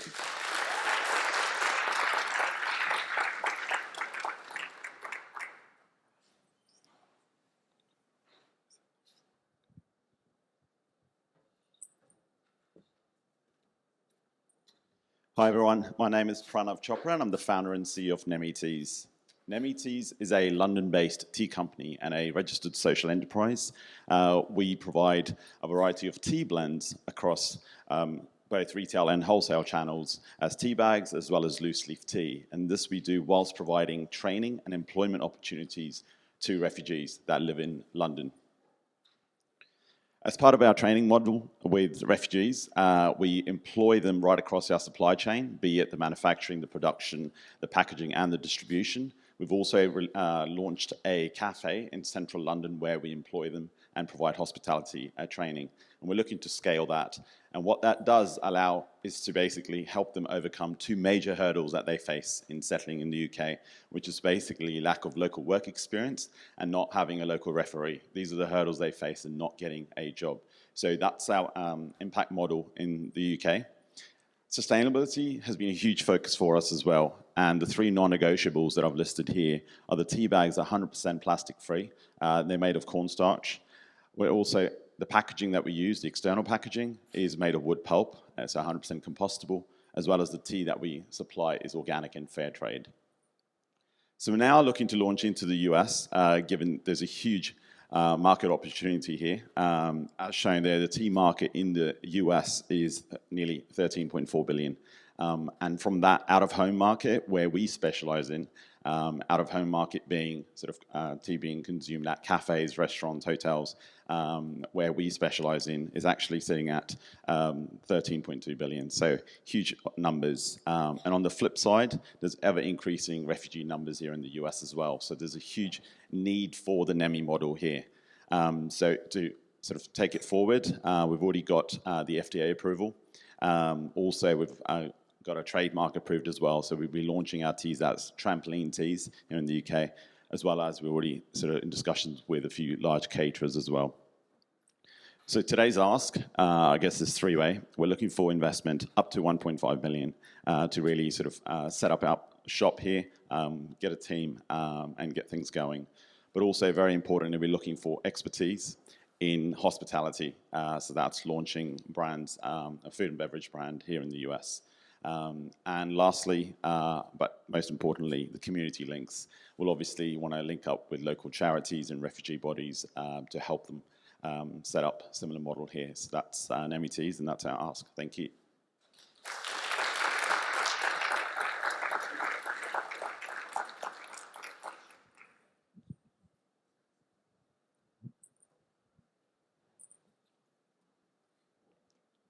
Hi everyone, my name is Nathalie and I'm the founder of RADIKAL. And this is Carmen.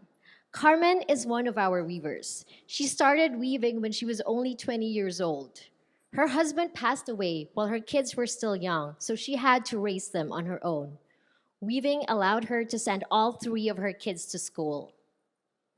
In the Philippines, where roughly 25% of the total population live in poverty, there are millions like Carmen, living in rural areas with little or no access to education, reliant on the informal sector, barely making ends meet, and yet they have so much skill, passion, and determination. In the US, meanwhile, there is an ever-increasing demand for meaningful, impactful goods. More than 70% of consumers say they're willing to spend more for brands that make a positive impact. Consumers today care more and more about where their products come from, who made them, and how they were made. There is clearly a disconnect here. In 2018, we established LIKA as a C Corp to bridge this disconnect. LIKA is a Filipino word that means creation. Our mission is to empower artisan families to overcome poverty by reimagining time-honored local craft for the global market. At the core of what we do is this concept of co-creation. We combine our artisan skill and craft with our market empathy and design sensibility. What results are thoughtful, contemporary, exceptionally made pieces that not only reflect culture and tradition, but are also relevant to the modern consumer. By addressing three main gaps that our artisans face, market insights, supply chain, and access to capital, we create dignified work and sustainable livelihoods for our communities. We have seen tremendous growth over the past 4 years. We are currently profitable with $440,000 in revenues last year. We are in over 600 retailers across the US and beyond, with a revenue growth of 3.6x over the past year. We have also managed to attract media attention, appearing on both local and national press, including the Today Show and the Oprah magazine. This growth has enabled us to reach 20 communities, work with more than 300 artisans, and impact 1,500 individuals. On average, our artisans earn 25% higher than the minimum wage. Through our partnerships with the Miller Center for Social Entrepreneurship, with the Nest Ethical Handcraft Program, and with local fair trade nonprofits on the ground, we hope to scale this impact and reach more communities. We need your help to take us to the next level. In 5 years, we hope to grow our impact by 5 times. Our goal is to reach 100 communities and impact 10,000 lives. We are looking to raise up to $1.4 million in growth capital in the next year to grow our team, strengthen our core business, and expand our online presence. We are also raising $320,000 in grant funding to support artisan training and capacity building. We would love to connect with you. Check us out at shoplikha.com or follow us on Instagram at shop.likha. And please come visit us at the SOCAP Marketplace outside. Thank you.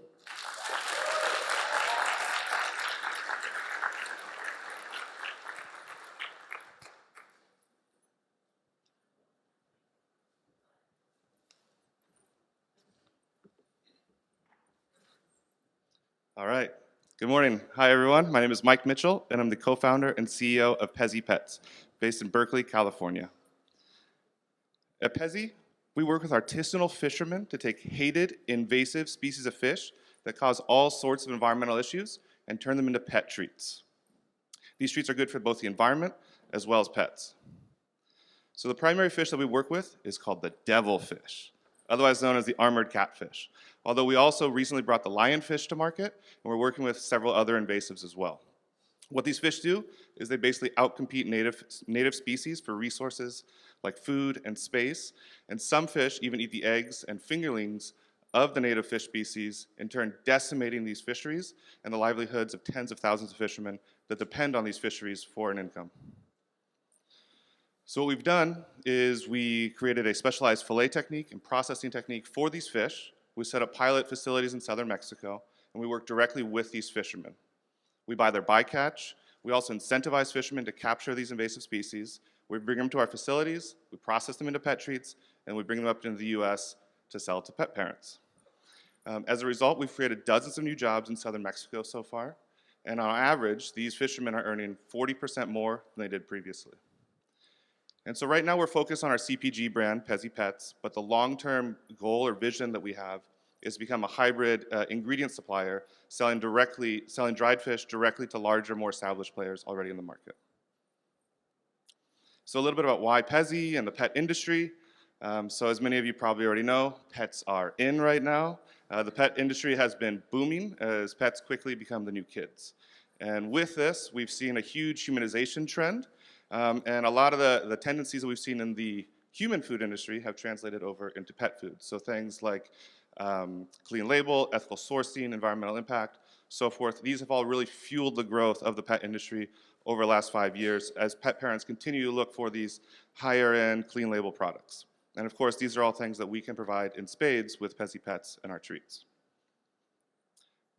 So traction to date, we launched in August of last year. We've grown pretty well since then, just bootstrapping, moving along. We launched as an MVP, basically to see if we were crazy or not to launch this product.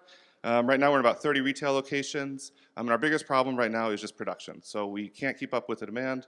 We've had to pump the brakes a little bit on expansion. And so as a result, that's really what we're focusing on right now. Over the last few weeks, we've brought some other communities into the fold. We continue to, and then over in the Q4, Q1, we're looking at building 3 to 4 additional production modules to really scale this thing and increase our distribution across the US.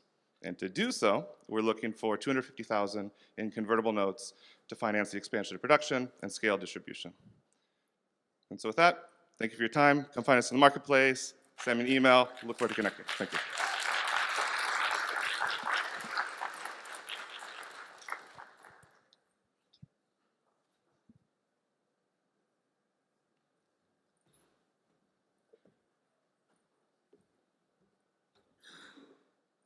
Okay, we'll start the section on financial inclusion. Hello, everybody. I'm Mercedes Vidarte. I'm the CEO and co-founder of Kipu Bank. And we're building the first digital decentralized bank for the informal economy in Latin America. The informal economy is 51% of our economy, and we serve micro businesses selling in these ways. Even though they are the economic engine of our region, there's still 1.14 trillion funding gap to serve their growth, and there's where we come in. We've seen 3 main problems. Most of them are offline. 8 out of 10 of them are informal. 90% are blacklisted or are bad in the credit bureau, and that's why they are still underserved by the formal financial system, and they are relying on payday lenders or shark loans. And we've seen this is not fair. We need to make something different, and to really accomplish this mission of serving the 78 million informal entrepreneurs in our region, first we understood we needed to digitize them and understand their commercial activity in order to serve them different, and there's where we created Kipu. We spent a year piloting with the IDB lab, and we understood how to record data of microbusinesses in informality. So we built a platform where they can digitize their business, they upload their products, they say who are their main customers, and based on all this data, we build their digital financial ID, transforming their social capital into economic capital. We design financial services that are easy, fair, and alternative. We build our own AI algorithm that really assesses it completely different from the credit bureau and is more accurate. We provide rotative loans that start in $25 and that increase as we see repayment. And we allocate the money through a buy now, pay later system where we help our clients to access supplies at better rates. Really in Kipu, applying for a productive microloan has never been easier. They can access the money in 3 days. They can apply in 15 minutes through our chatbot in WhatsApp or downloading the app on their stores. And not just that, we are designed to build a really strong community of users where they gain visibility as being part of our platform. We help them with capacity building program, also on WhatsApp. As you know, WhatsApp is the first main of communication in our region. And we reward our users for their behavior on the platform. So if they bring people to the platform, if they pay on time, they get rewarded in tokens that increase the value as they also repay their loan. 80% of our users are women between 30 and 60 years old. Since they joined Kipu, they increased their sales at 10%. This business is their main source of income, and even though 90% of them are blacklisted, 90% are paying on time. So we got to know there's a really big opportunity also as a market opportunity, right? We started lending since COVID started, and we are growing 25% week over week. And now more than ever. So we will close this year with 3,000 clients in Colombia. We are scaling to Mexico next year, and we will take over all Latin America. This is our team. We are 3 co-founders. I'm the CEO. The CTO is also a woman. We are 60% women in our team. Juan, my co-founder, is there if you want to talk.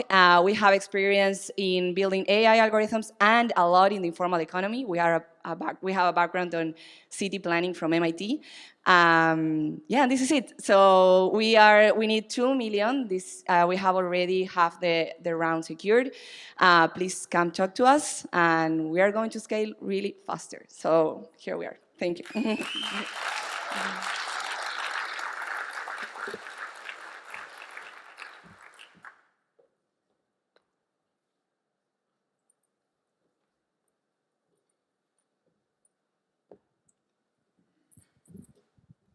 Hello, everyone. At Courtroom 5, we are reimagining the delivery of legal services in the United States. I'm Sonia Ebrin. I am not a lawyer.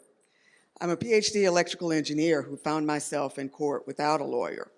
I managed to muddle through, but I saw lots of other people who also couldn't afford a lawyer, but who had no hope of getting justice without one.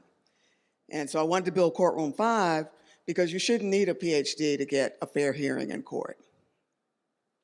If you have a traffic ticket or a small claims case, a lawyer is a nice to have. You can probably figure out those simple procedures on your own. But there are 7 million people handling debt collection, home foreclosures, personal injury, dozens of other claims where a lawyer is a must-have because those procedures are so complex, and there's an experienced litigator on the other side who can use those procedures to shut you out of the process. So if you're in court without a lawyer on these types of claims, your chances of winning or even settling are less than 10%. At Courtroom 5, we've developed role-play technology that lets these people mimic the behavior of a lawyer at each step in the case. It's an AI-driven process that tracks a user's progress, points them to appropriate training in each step, so they can make a good decision on what to file. We help them find the appropriate argument for that filing, find legal support in the law for that argument, and craft a legal document with all of that information that looks like a lawyer prepared it. That process not only helps them level up with the experienced litigator on the other side, it helps them hire an experienced litigator of their own, but for only the most complex parts of the case. Our solution lowers the cost of accessing a lawyer by up to 90%. Here's our traction. We've served over 3,000 cases to date. We've got engagement better than eBay and Netflix. Most importantly, more than 70% of the people who resolve their claims using Courtroom 5 either win or settle. You heard that right. We have 7x'd the rate of winning or settling when you're in court without a lawyer. We see a market demand north of $30 billion in the US alone for this solution. But we've also identified a couple dozen other countries with the exact same problem, but a different public data set. So we think the market is closer to $1 trillion globally. We're raising $2.2 million to scale our solution. We are incentivizing law firms to bring those clients they can't serve the traditional way to us so they can monetize them with a la carte services. Look, if wealthy people can hire a lawyer whenever they're in legal trouble, the rest of us want that same access. We just need a technology solution that lowers the cost. Courtroom 5 is that solution. We're delivering access to justice for the rest of us. And we invite you to join us.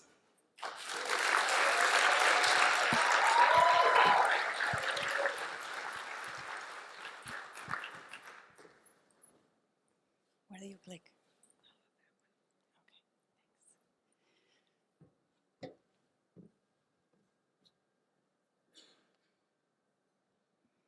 Hi. I'm the last one. And I have 3 minutes to change everything you know about technology. So maybe we can not track time? Just kidding. Sarah's like, no. Okay. So, Etica's Tech. Remember that name. You've heard a lot about technology today, throughout the week, for the last few years. Technology is going to save us. AI is the future of absolutely everything. But I'm here to talk to you about technology as a problem. I'm the party pooper.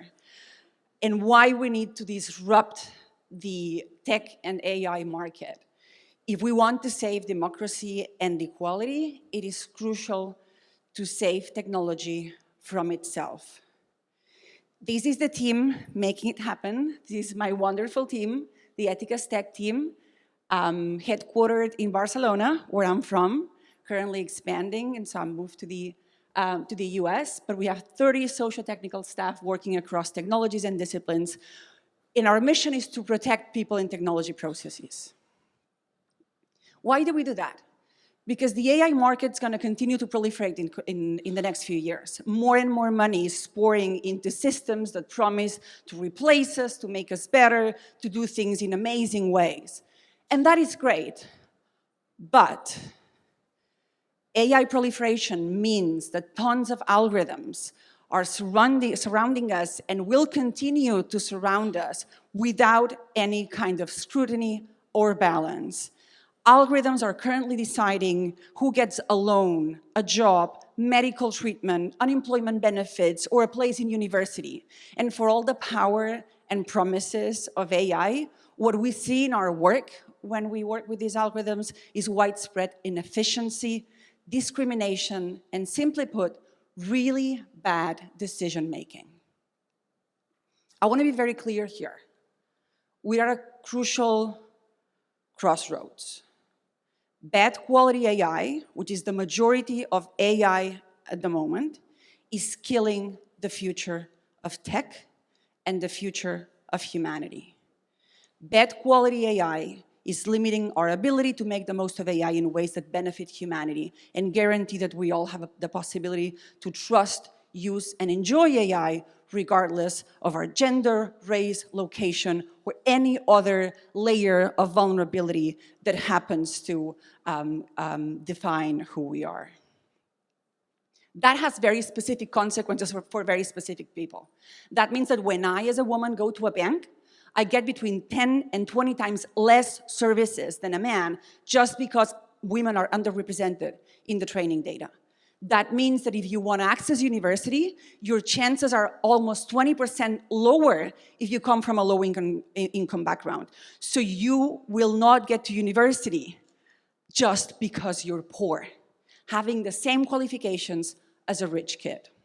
That means an up to 34.4% difference in error rates between white men and black women in facial recognition, increasingly being used in lots of different domains. That means that dark-skinned people have a 30% difference between the medical attention they should receive if they were treated as human beings and the medical attention they receive because they're treated as dark-skinned people. And this is because of problems with the data. At Ethicas, we built the seatbelts of AI. Innovation has always come with negative externalities. And as humanity, we have managed to reconcile the potential of innovation with social expectations. Cars don't need seatbelts, but you wouldn't buy or sell a car without a seatbelt. You understand that a seatbelt is what makes the car better and safer. AI needs seatbelts. We build the seatbelts of AI, and we call them algorithmic audits. We open the black box of those systems. We identify bias, and we correct bias to ensure that AI works for everyone. We have experience with recommender systems, natural language processing, computer vision. We have audited systems that failed 80% of the time, and we've managed to address and solve that. We've managed to ensure that minorities, the elderly, the young, the neurodivergent are seen and taken into account fairly by these systems. Our audits ensure that AI systems give everyone a fair chance, as they should. These are some of our clients. Our latest clients is the UNICC, the technical branch of the United Nations. You can go more into detail into them. This year we are bootstrapping, so we're not looking for VC funding. We've invoiced $1.5 million, but we need you, and I'm finishing, Sarah. We need you. We don't need VC funds. We need, on the one hand, clients. We need people who want to audit AI systems. If your organization uses AI for hiring, for making decisions, you need to make sure that system is audited. But we also need strategic alliances. We need people who want to get the data on how these systems are impacting on their communities. How are AI systems impacting on single moms, on those that are incarcerated, or on the disabled, on the neurodivergent? We need data on those systems. This means $60K for an audit, $600K for a strategic alliance that allows us to tell the world how those systems are failing those communities. And I'm going to finish with this slide, when I'm going to get very personal, because this is very personal for me. I am not a serial entrepreneur. Ethicus is my mission, my life, and my legacy. Those are my grandparents with my uncles in exile. I'm the little one there. That's my mom. She's 14 in that picture. Me being here today is beating the odds, as it is for many of my cohorts. I have been able to beat the odds because no one put my odds in an AI system that I had no awareness or control of. If AI systems continue to classify us in obscure ways and dictate our futures, that means that people like me, born in difficult circumstances, will not be able to continue to beat the odds. We have a duty to ensure that the young of today and the next generations have a chance to beat the odds, to beat the statistics, to beat the algorithms. Please help me and my team make this happen. Thank you.